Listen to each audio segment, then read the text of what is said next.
In order to appropriately evaluate everyday energy transformations according to the law of conservation of energy, we first need to know what the different forms of energy are.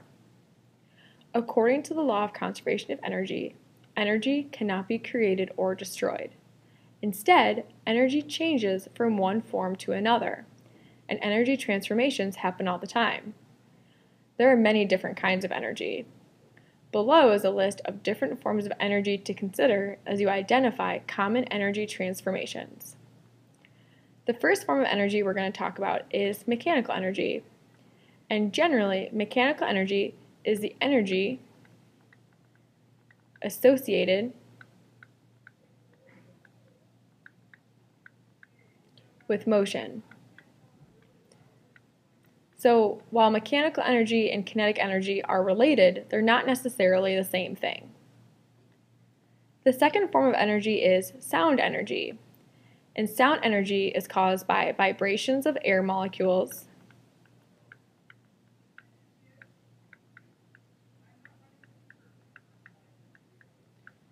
that carry the energy of a disturbance to your ears.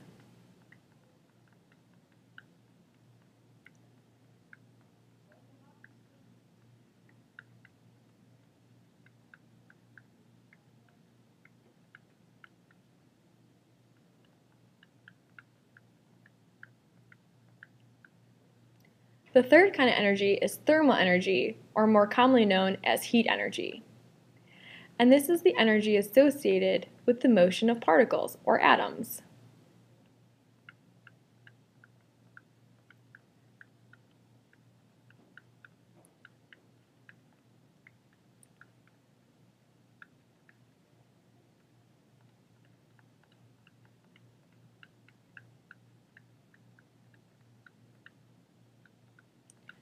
Now, if the atoms are moving really fast, that means that the object is going to be hot. If the atoms are moving very slow, that means that the object is going to be cold. And if the atoms are stopped, that means we've reached 0 Kelvin or absolute zero.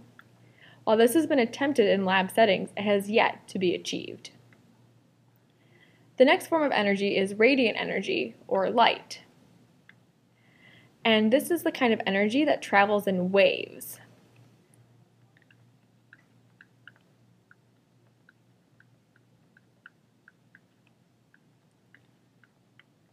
And these waves can carry different amounts of energy.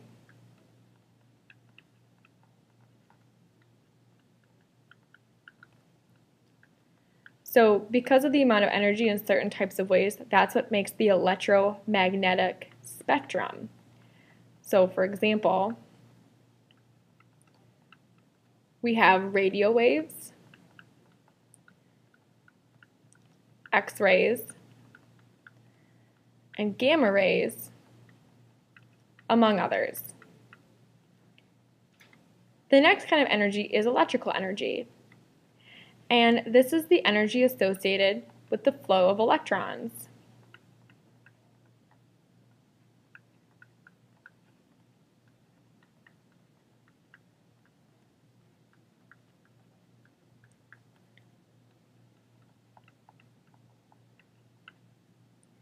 Whenever you pay your power bill, you're actually paying for the energy to move the electrons from the power company to your house and back again. The next form is chemical, and we've already talked about my favorite type of chemical potential energy, which is food. But chemical energy in general is the energy stored in the bonds that hold atoms together.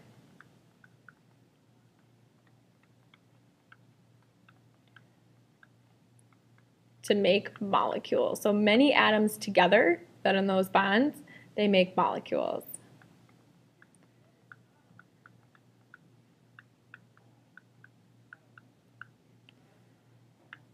The next type of energy is nuclear energy, and we'll further define nuclear energy as fusion and fission. But first, the general definition of nuclear energy is the energy that's stored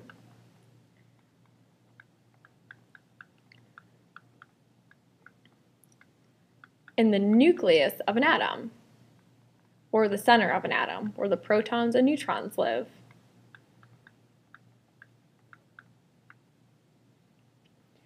Now, nuclear fusion, this is when the nuclei of atoms combine and create a different substance.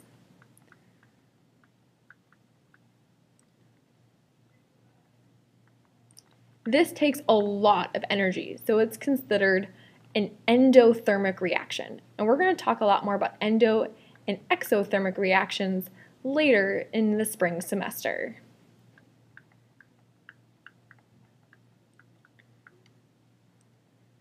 Nuclear fission, on the other hand, is when the nucleus of an atom falls apart.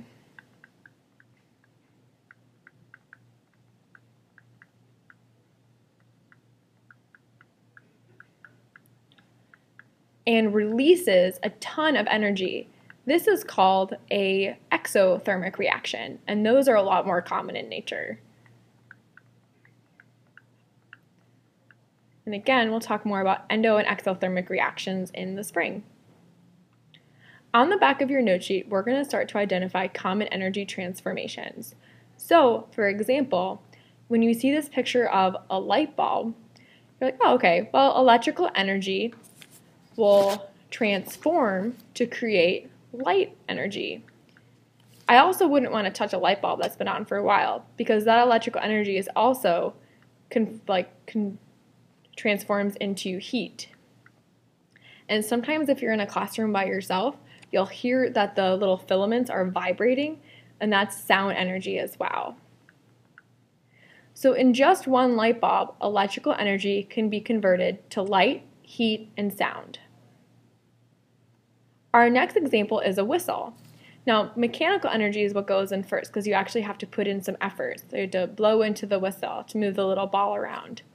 And when you do that, you're inputting mechanical energy, and you're getting sound out of the whistle. And that's really the only thing that comes out of that one. Our last guided example is a solar calculator.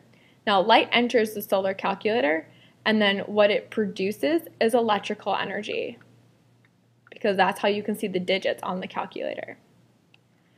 It's going to be up to you to complete these last 6 examples on your own. And when you are done with that, you should either check your answers on the board or ask your teacher for the rest of the answers.